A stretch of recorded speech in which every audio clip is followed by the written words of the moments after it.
Hello from the Heartland. My name is Jenna, and this is SmartHER News. News when it matters and why it matters. Our SmartHER series features unique people who help us think and live smarter.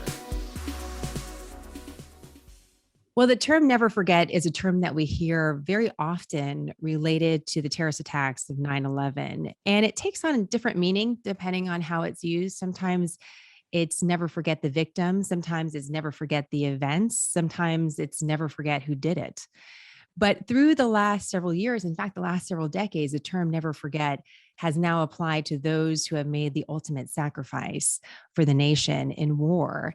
And it's for that reason that I never have forgotten an interview that I did several years ago. And we have a returning guest on that because I never forgot talking to Alison Spann.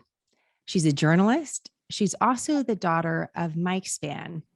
And we should never forget the name Mike Spann because Mike Spann is the first American killed in action in Afghanistan. And it's a name and it's a story that we should know. And 2 years ago, Alison, you joined me on SmartHER News. And this is a first, by the way. We have our first returning guest for an update, which is great. It's great to have you back. And you told the story of your father, a Marine, who then went on to work as part of the CIA, part of an elite unit, and one of the first Americans in Afghanistan after the September 11th terrorist attacks. And I've been thinking so much about you over the last several weeks because of the events in Afghanistan. And I just have to ask you, what have the last several weeks been like for you? Oh gosh, the last several weeks, it's been really, really overwhelming seeing everything transpire over in Afghanistan. Initially, you start to feel for the people in Afghanistan. I was given the opportunity back in 2002 to actually go over to Afghanistan, meet many of the people that my dad worked side by side with, meet their families, meet their children. I got to go to an orphanage where all of the children there had lost either one or both of their parents at the hands of the Taliban. I got to go to a women's shelter and meet the women who had lived under the Taliban and just told these terrible stories. And so your initial thought is, oh my gosh, these people are now facing the possibility of going and having to live back under these conditions. And it's just so heartbreaking to know that after 20 years, they're right back where they were in the beginning. And then the details start to emerge about who the Taliban is appointing to these government positions and the things that they're doing. And it's very concerning to me because back in 2014, we released several prisoners for Bo Bergdahl in a prisoner swap. Two of those prisoners were present the day my father was killed in Kali Jangi. For all we know, they were the orchestrators of that prison uprising. And now they have been appointed to government positions under the Taliban. And I think that we cannot work under the assumption that these people are no longer extremists. I think that they very much still are. And we released them back into the world. And I said back in 2014, they're going to resurface. They're going to still be extremists. And here we are. And it's just a really sad series of events because it feels like a win for the Taliban. They can say, oh, they kept us down for 20 years. They imprisoned us, but then they let us go. And here we are back bigger than ever. We're leading Afghanistan again. And it's heartbreaking. It's a lot to unpack and unfold, especially being that here we are on the eve of September 11th, on the eve of this terrible event that transpired here on our soil where we lost so many people and we subsequently lost so many servicemen and men and women and so many intelligence officers and contractors overseas. And I just never expected the 20th anniversary to play out like this. And certainly you're not alone in that and wondering how this all came together here on the eve. We're speaking on the eve of the 20th commemoration of the September 11th terrorist attacks. I want to give our audience just an idea of how this interview is going to play out. I'm going to ask you a couple questions to update some of what we talked about 2 years ago, but then I'm going to play our interview that we did in full because you told your father's story in such a special way. And I really treasure that interview that we had, Alison, because I believe we were able to honor his service and get a really good idea of your family and what your family has been through and the sacrifices to the country and the stakes, which is something that we talked a lot about. I do have a couple questions though that have to do with what you've learned in the last couple of years. Have you learned anything new about the circumstances of your father's death? At the time we last spoke, you were getting some phone calls and some of his colleagues were reaching out to you again because of a particular news item, and we'll talk about that too. But have you learned anything new in the last few years?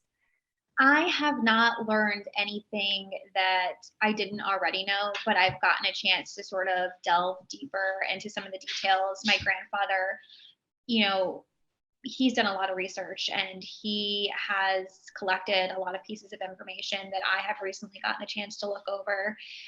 One of those being my father's autopsy report. Now, I have not seen the photos. He says he will never release any of those to the family because he had to see them for himself. It was his son. I will never look at those, but I did get to read. I got to read the report and just see some of the things that he talked about, the circumstances of his death. And so I think I'm at a place now where I am interested in seeing more of those details and learning more of those details. Whereas even just a few years ago, I just wasn't in that place yet. But here I am. I'm almost 30. He passed away 20 years ago. I really am in a place where I can go on that journey. Are you in touch with anyone in Afghanistan, any of those individuals that you met that your father worked with even at the time? So I was actually in touch through the course of over the last few weeks, as we know everything that's been happening in Afghanistan, of the son of one of the men that my dad worked with. And we actually got to meet that man when we were in Afghanistan. We have some photos and things like that with him. And his son was reaching out to me over the internet to kind of express, they were terrified, they were scared. His father's house had been raided. All of the honors and medals that had been bestowed upon him from the United States had been stolen. All their documentations had been stolen, and the family was in hiding. And they were just desperate to get out. And I'm happy to report that through no help of the United States government, just American citizens, private money, and the use of WhatsApp, that family was able to get out of Afghanistan. Unbelievable. Were they outside of Kabul in the area where your father was working?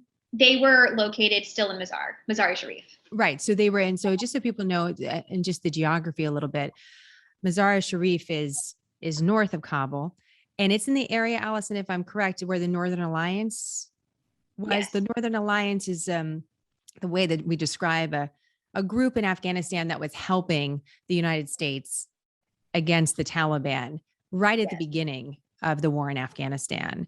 And so this is a very strategic area. And this was also important because it's something that we covered on SmartHER News, Allison, was when Mazar-e Sharif fell. Symbolically, it was also really important because it was a big city that was in many ways had an independent spirit. Would that be your experience when you were there?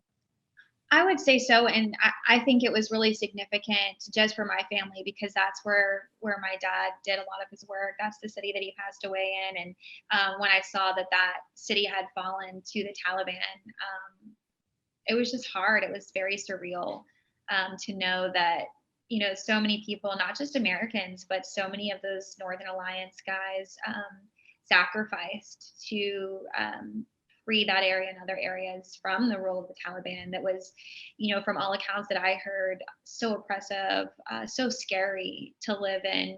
The women told stories of, not being able to even go to the grocery store without a male member of their family coming with them. So it was hard to hear that city had fallen. I see you have a little friend in your screen. This is we have a third member of our interview. For those of you who aren't watching, what's his name, Allison? This is Romeo. Romeo.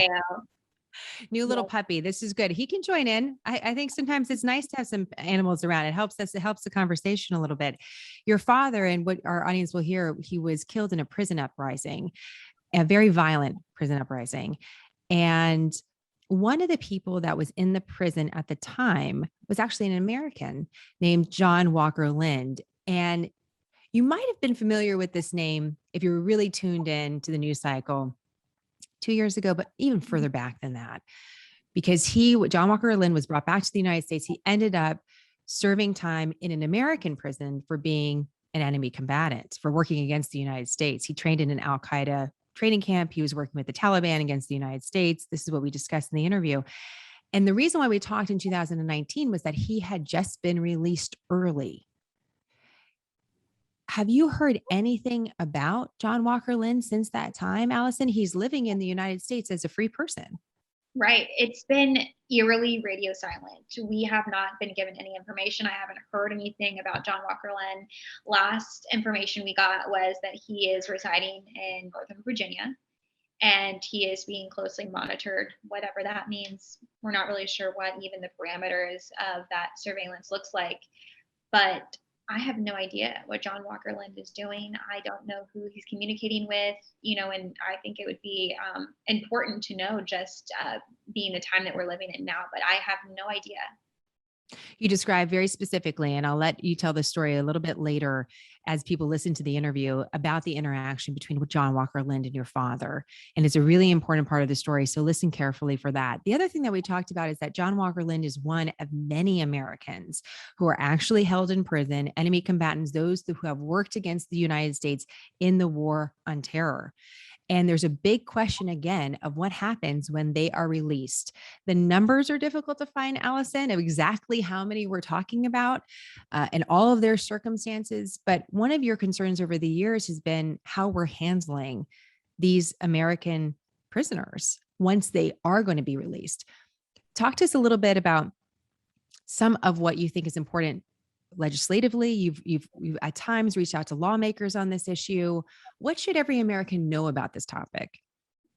I think that it's just important to know or to have a handle when we do release these people, if we do release them, that they are being surveilled and we sort of know what their activities are.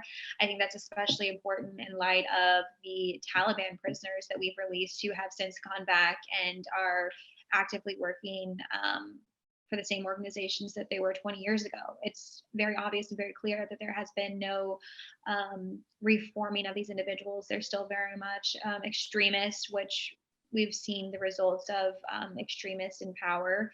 We had 9/11, we had several atrocities over in the Middle East even before September 11th happened.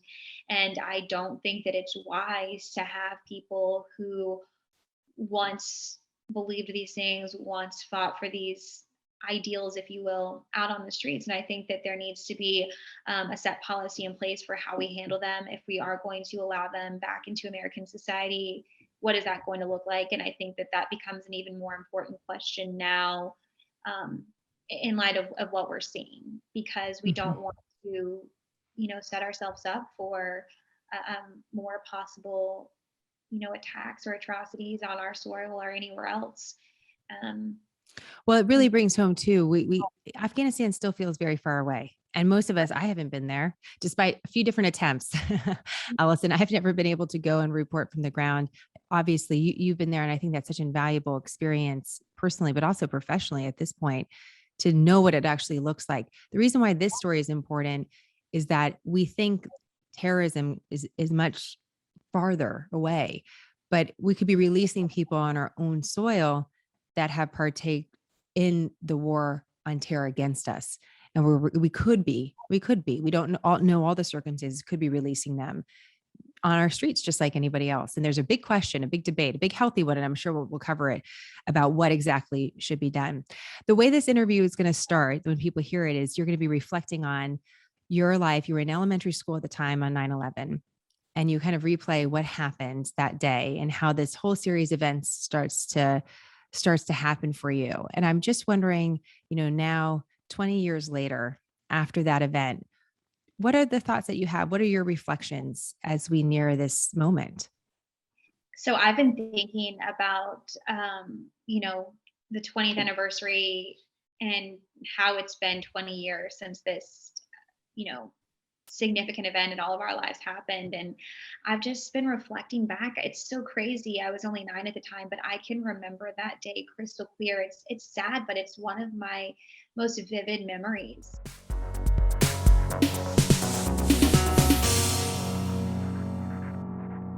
I was a military kid, so I kind of grew up everywhere. I always feel like a nomad or, kind of a misfit. But my family home base is in Northwest Alabama, just because my grandparents have always been there in this little town called Winfield, where my dad grew up. but we've lived everywhere. We started out in Quantico, then we moved to Oklahoma, then we moved to Okinawa, Japan, then back to North Carolina. And then we were in Washington, D.C. when everything sort of started going haywire, I guess you could say. My dad was killed in November of '01, and then my mom died a month and 3 days later in December of '01. Oh my gosh. So you said when things started to go a little haywire. So why don't we just go into that? What do you mean by go a little haywire? So just things within my family. My parents split up when we moved to Washington, D.C., and then 9/11 happened. I guess even before 9/11, my mom was diagnosed with ovarian cancer. Then September 11th happened. My dad went overseas, and I guess it all kind of happened in such fast succession in that year. We have to remember, and I want to remind our audience, is that you were 8, 9 years old when all of this happened? Yes. And that must have been watching the perspective. We have to remember what September 11th was like. And I think sometimes we sort of forget about it, how terrifying that event was, no matter where you were in the country, but particularly in areas where the attacks were so visceral and so real, like in Washington, D.C. What do you remember most about that moment in time as a 9-year-old? Yeah, I think that the impact of that day really speaks for itself, and that I was only 9 years old, but I remember everything about that day. Absolutely everything. I remember what my stepmother made for dinner that night. So I went to school that day, and we lived in Manassas Park, which was probably a 45-minute commute outside of the city. And throughout the day, kids kept leaving class. People kept getting checked out of school. And by the time recess came around, there were only 3 of us left in the classroom. And so we knew that something was up, but we didn't know what it was. I know a lot of these schools played the news for the students. This school that I was in did not do that. So we were in the dark the whole day, but we did know that something was amiss. So I go through the school day. There's only 3 of us in the classroom, and I get off the school bus, and my best friend, Kelsey, who was our neighbor, was waiting for me at the bus stop, and she was completely out of breath. And she said, "Okay, I knew you were coming from the bus, so I ran up here. Someone flew a plane into the Empire State Building." And then she took off running back down to her house. So I take off running to my house, and I'm out of breath. I knock on the door, and my dad answers. And I knew then something was wrong, that he was home from work that early. So I spew out to him, "Kelsey just told me someone flew into the Empire State Building." And he's like, "No, that's wrong. Come inside." And he sat me down in front of the news, and we pretty much watched the news for the rest of the night. My stepmother made calzones for dinner. And I talked on the phone with my mother that night about what happened. And she was kind of a little upset that my dad had let me see everything on the news and was really keeping me in the loop about what was happening. She was very protective, whereas my dad always wanted me to be informed no matter what it was. That was kind of a big thing for him. You need to know what's going on in the world, whether it be good or whether it be bad. But that night, watching that footage as a 9-year-old, you don't really know what it means or what's going on, but you know that something's not right. You said that your dad was home from work early, and that was a sign for you. What was he doing at the time? So he was a CIA officer at the time, and CIA was actually evacuated that day. And so that brought him home early from work. He was never home when I got home from school. He, worked until 6, and he had an hour commute or longer back in DC traffic. So for him to be home, was just another sign that something wasn't right.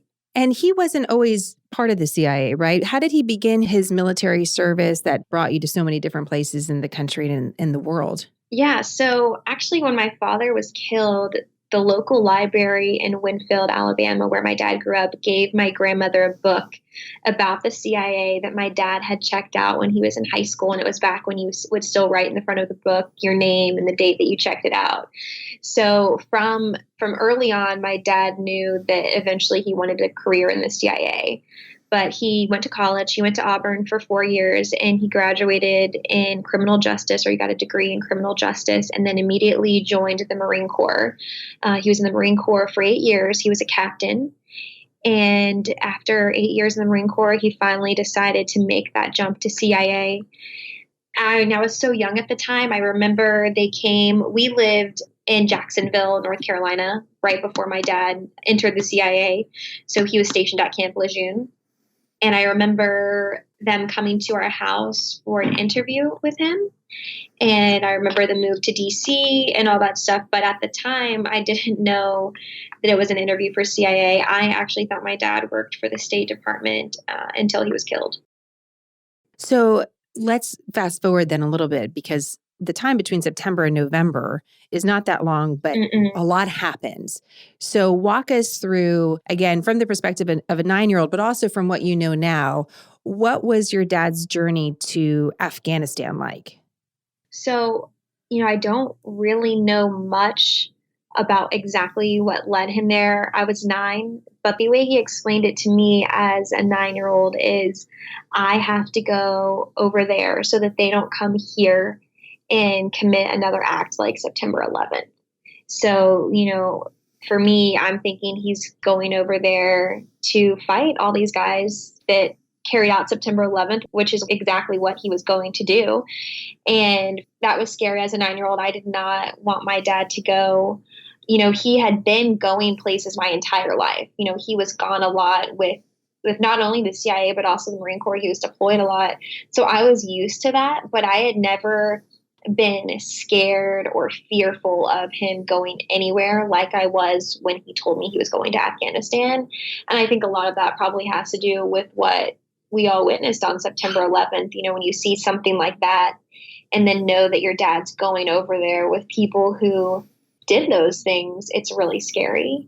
Absolutely. I think for my dad, he was just the type of person where that was his duty.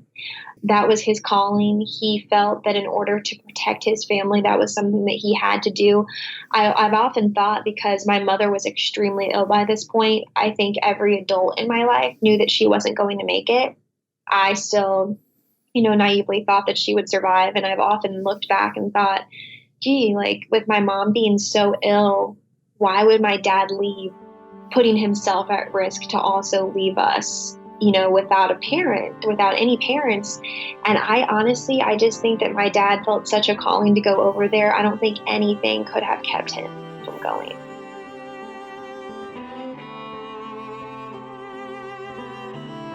Tell us about what you now know about how your father died.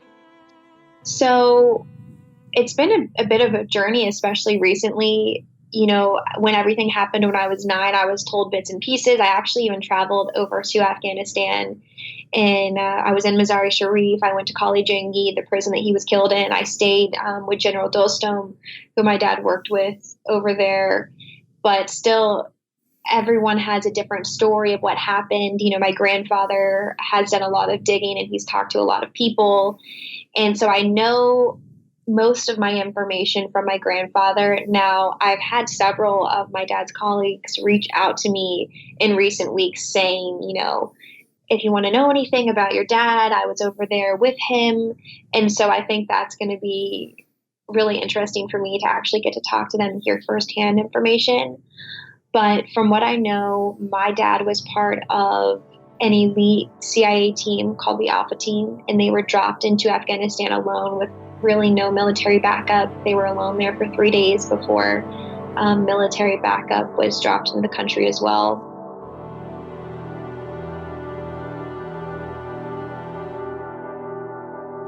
On the day he died, he and one of his team members, a man named Dave, went to a prison located in Mazar-e-Sharif, Afghanistan, called Kali Jangi, where a bunch of captured Taliban and Al-Qaeda members were being held. So the CIA at the time was working in conjunction with the Northern Alliance, who were Afghan community members who were fighting Taliban rule in the country. And it was the Northern Alliance fighters who had captured these terrorists. So they didn't do a very thorough job of patting these guys down, figuring out what exactly they had on them. So we know they had a lot of weapons hidden in their garb, and they were being held in a tiny little building inside the prison. So the prison, when you go see it, it's huge, and it's like this huge mud structure. A lot of buildings over there are constructed in this fashion.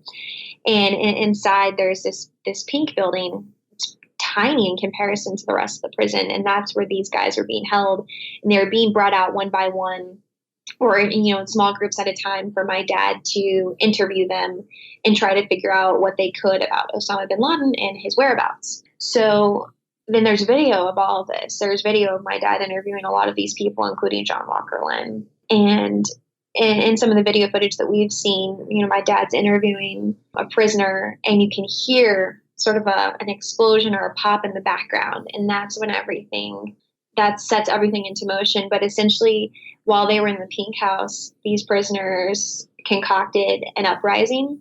They started setting off grenades. They started pulling their guns out, shooting, and it was mass chaos. It was mass chaos inside the prison at that point. And the pink house was the area where your dad was doing the interrogations? So he was outside the pink house in the surrounding area, but the prisoners were being held inside there, and they were coming out of that building for questioning. That's where they were being brought out from. Got it. So the uprising's happening, chaos breaks out. It's a lot of prisoners, by the way, compared to the amount of actual CIA agents / military members that are on the ground. Right. They were severely outnumbered, for sure. So what happened? So my dad, this is kind of what we've gathered from video footage and what his partner Dave said. There were 2 doctors on scene with Dave and my dad who were offering care to some of the prisoners who wanted it or who would accept it. And according to accounts, my dad immediately started shooting back. Dave and the 2 doctors take off running. Dave said he looked back, and the last thing he saw was my dad sort of disappear under a pile of prisoners. And that's the last Dave ever saw of my dad alive. Dave and the 2 doctors, they ran to somewhere safe. I can't remember if it was within the prison or just outside. There's video of Dave on the phone trying to call in for backup. And eventually some came, but I know that it was a topic of debate whether or not they go in there and find my dad, because it was mass chaos and they had absolutely zero control over what was happening. Did Dave survive? Dave did. I think this is an important story for so many reasons. One is there's often a question of, well, when did the war on terror really begin? And, we could say 9/11, we could say before that, but what your dad became in American history is the first American killed in combat in the war on terror in Afghanistan. And so that is forever something that is attached to his legacy beyond just his incredible service to this country. And you mentioned that in the last few weeks that you've had some of his colleagues come forward to want to share more of this story with you. And there's a reason why his story has come back up in the news as of late and will continue to, I would imagine. And you mentioned that name, John Walker Lynn. And I'm sure you can tell our audience John Walker Lynn's story better than I, but just a few basics. This was a American citizen who was actually raised not too far from where I grew up in San Francisco, in a really nice suburb of the Bay Area. And in high school, he decides to pursue religious study of Islam. And so he travels overseas. He finds himself in a few different areas, Pakistan, Afghanistan, and also eventually in this prison where your father is. What do you think people should know about John Walker Lynn and how he relates to the story of your father? So this is, I think, a common misconception about John Walker Lynn. He's often called the American Taliban. I think it needs to be made clear to everybody that John Walker Lynn was training with Al-Qaeda. Now, Al-Qaeda is the group that planned and carried out September 11th. They're responsible for the deaths of over 3,000 people on American soil. And that is who John Walker Lynn was training with. That needs to be made very clear to everybody. first and foremost. Let me underscore that. I don't want to interrupt you too much because I really want to hear what you say on this. But this is such an important point. And when I saw you making this point in interviews, Alison, this is one of the reasons why I said I have to talk to her. Because in all of my research, when it comes to terrorism, there are lots of different quote unquote intellectuals that want to separate the Taliban and Al-Qaeda, say that they're completely different, they're not the same. Mm-hmm. And you very clearly, in such an eloquent way just right now, just stated something that's really important, that even though the United States government lists Al-Qaeda as a terrorist organization and doesn't do the same for the Taliban, some of the smartest people in this space don't think that distinction is important and that we need to tell the story more as these groups link together to work against the West, specifically the United States. So I just wanted to make sure that our audience knew that as well. It's such a crucial point that you just made. You were saying the second thing that we should know about John Walker Lindh is what? No, I agree with you. I think it's such an important point that we make that distinction and we let people know exactly who he was training with.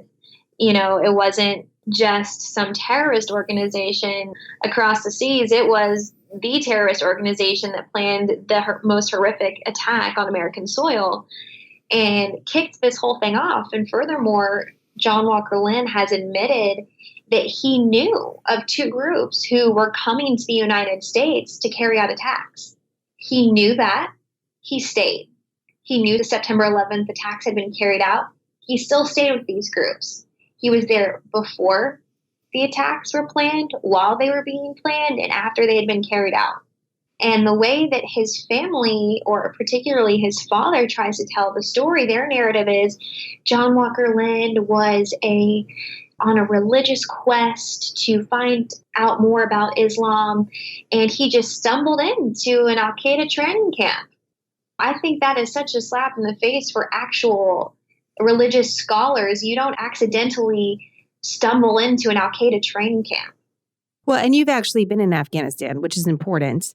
The terrain does not lend itself to stumbling in anywhere. No. I mean, I don't mean to laugh at it, but it's not like you just walk down the street and suddenly you're in a different playground. It's a very rural, very rugged terrain.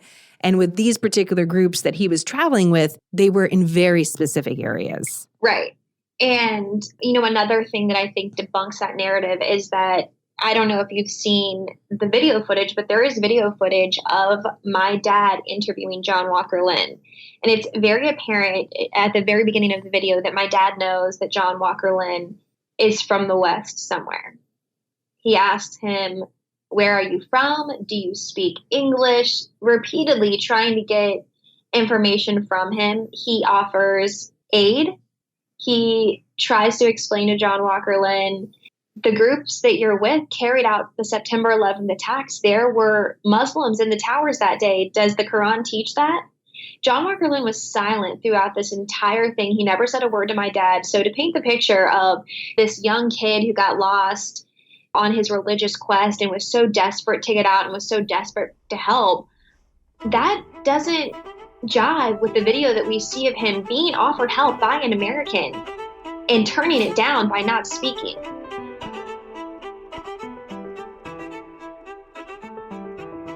And one of the things that I read, and you can correct this if this is wrong, that your grandfather has talked about as well, that if there was an uprising planned in the prison, the uprising that killed your father, that John Walker Lindh also had an opportunity to share that information with your dad, or even give any sort of indication that something was up. And that has bothered your grandfather, from my understanding, for years. The whole family. That's really my biggest concern with John Walker Lindh, and that's why I don't believe the narrative that his family puts out. If he was really lost, if he was really scared of the group that he was with, if he really didn't agree with what they were doing, when my dad asked him the very first question, and it was so obvious that he was an American, John Walker Lindh would have said, "My name is John Walker Lindh. I'm from California.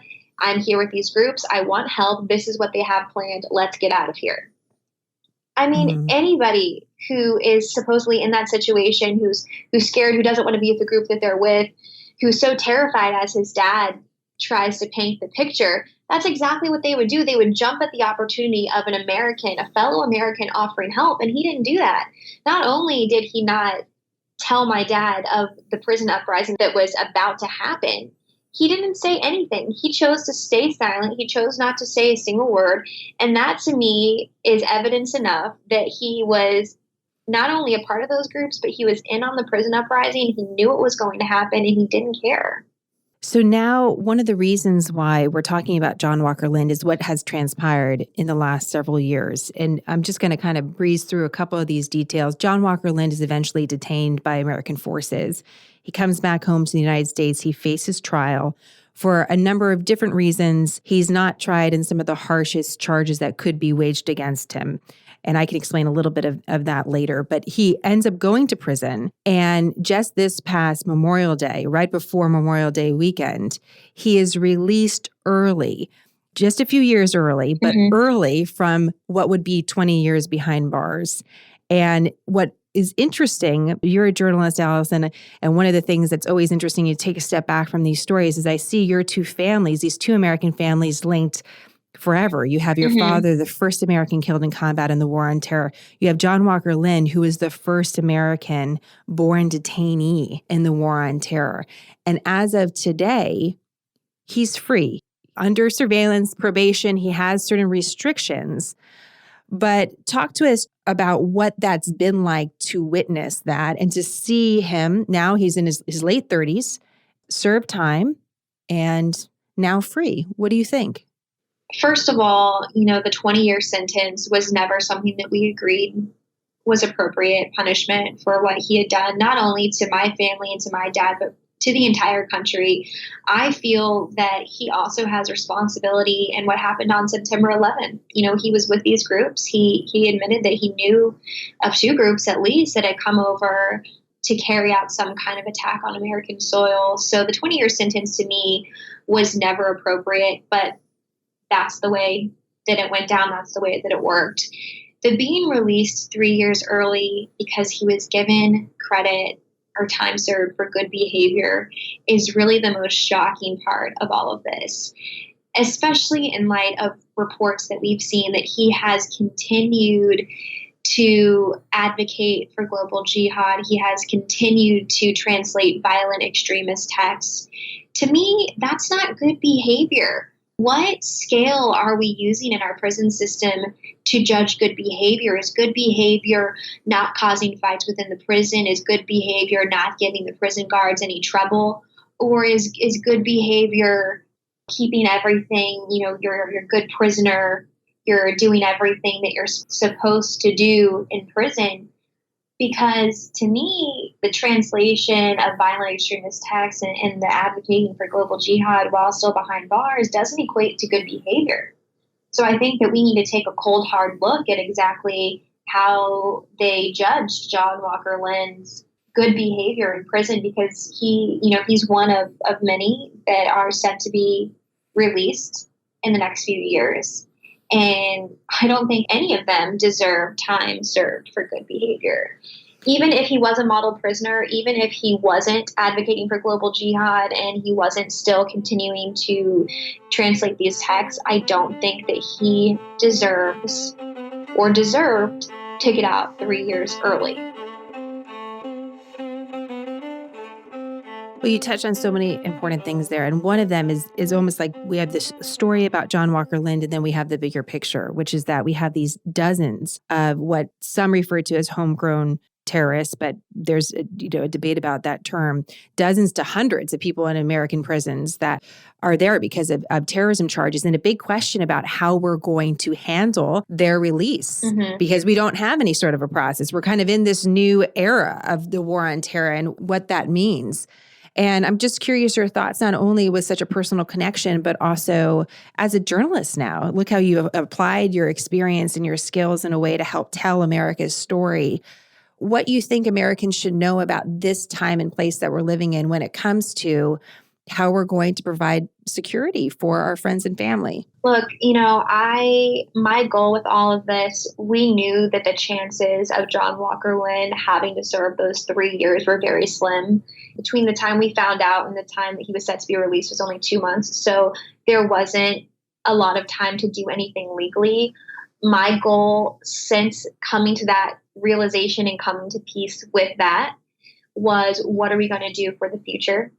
What are we going to do for the rest that we have who are still behind bars? We're sort of at the second stage of this war, in that they've served their time, they were sentenced. And now what happens when they're released? And I think that it's so important that we do have these conversations and we do try to figure out what is the next step. How do we proceed after this? Because the restrictions that were placed on John Walker Lynn were placed after my grandfather and I started speaking out. And the things that were placed on him, a monitoring of his internet access and all the things, should have been common sense restrictions that were just on him because of his status and what he had been behind bars for, and they weren't. And so I think that if this is important to you, if this is something that you feel is a big issue, if security is something that's important in your life, you need to be calling your representatives, you need to be calling your senators, and you need to be demanding that they get together and figure out a plan on how to take care of these people. It's very concerning to me, just based on the fact that John Walker Lynn was able to do the things he was able to do while still behind bars. So he was in a very highly monitored prison and was still able to do these things. So yes, while he has restrictions in the outside world, who's to say that you can't monitor somebody for 24 hours a day? That's just not realistic. So what are we going to do to combat this problem? It's a big question and big stakes, which is, I think, what you were just about to say. Yeah, it's high stakes. You're dealing with these people who have committed atrocities against their fellow human beings. And while many of their victims are dead and will never see the light of day again, they got slapped with a light sentence, and now they're about to be released into the outside world. Do we think that they've changed? Do we think that they are now reformed? I think that John Walker Lynn, at least for himself, is a good example. He wasn't. He's not. I wrote a letter and I sent it to a lot of any representative or any senator that I thought had prior military experience or who was from the state of Alabama, and just talking with them. And finally, Bradley Byrne has bipartisan support on a bill that is no leniency for terrorists, meaning that they can't get credit for time served for good behavior. I think that's a step in the right direction, but I do think this is an important conversation. It's something that we need to be talking about, and I think it's something that we aren't talking about enough. During the week of John Walker Lynn's release, I was interviewed a lot. My grandfather was interviewed a lot. People were talking about it. Now I feel, it's one of those things, it was hot in the news for a week, and now no one's talking about it. And I'm afraid that it's not going to be brought up again until the next person is set to be released. We should really underscore that. The release of these there's almost like two different groups. You have the immediate few dozen that are going to be released. Those are going to be released in the next several years. It's imminent. It's not just like this is in 10 years. It's happening right now into American culture, into American society. That's what's going on. And then you have the longer question of, are we even handling this appropriate as we continue to watch the war on terror evolve? Because that's what seems to be happening, evolving instead of ending. Here's just a final question for you. And I think this is important to what you just said, which is that you don't want people just to see this and let it go, just pass them by. And we often see that hashtag, never forget. People talk about that a lot, but it means something different for those that are connected to the military. It just does. I mean, I have that experience. I know that you do as well. If you could tell someone in just a few sentences how to remember your dad so that they always remember this conversation and have this in the forefront of their mind, what would you tell them? I think when people think of Mike Spann and people like him, members of our military, members of our intelligence services who risk everything to protect us, I think you need to remember a man who told his 9-year-old daughter, I am going over there to protect you so that they don't come over here and hurt you again, like they did on September 11th, so they don't bring this fight to American soil ever again. That's really what we're still dealing with right now. My dad went over there to prevent people like John Walker Lynn from being free on American soil, from being free to carry out these horrific attacks and carry out their jihad. And I think that when you remember Mike Spann and you remember people like him, you need to remember people who risk it all to go over there in remembering that, don't let it be in vain. Don't let it be that they went over there and they sacrificed and they put these people away. And then 20 years later, they're on our streets again. 20 years later, they're walking free. In 30 years, what's the story going to be? Are we going to have another September 11th? We don't need to let the sacrifices of these men and women be in vain, because that is what we're teetering on right now. If we don't get a plan of action, if we don't continue their fight to protect ourselves, to protect our country, then we're looking at potentially horrible effects of that. And I think everyone needs to remember that. You need to remember the day that you saw those planes fly into those buildings. You need to remember in the weeks following when you saw news coverage of our young men and women being killed overseas and what that felt like, and not wanting to go back to something like that. Because at the end of the day, these people went and they knew that they may never come home. They may never see their families again, but they felt such a duty to the American people and to this country that they went over there and sacrificed it all. And it takes a special kind of person to do that. I just feel so strongly that we cannot let those sacrifices be in vain. Well, we're grateful for your father's service, grateful and proud of him, Alison, proud of him too. And we're grateful and proud of you. And grateful that you were able to share your story with us. Even just a small slice of it really illuminates such an important picture that we all need to know about. So thank you so much for taking the time today. Thank you guys so much for talking with me and for covering this story. I really appreciate it. Quick, concise, nonpartisan, smarter news, a refuge from the storm. I'm Jenna. Thank you for choosing Smarter.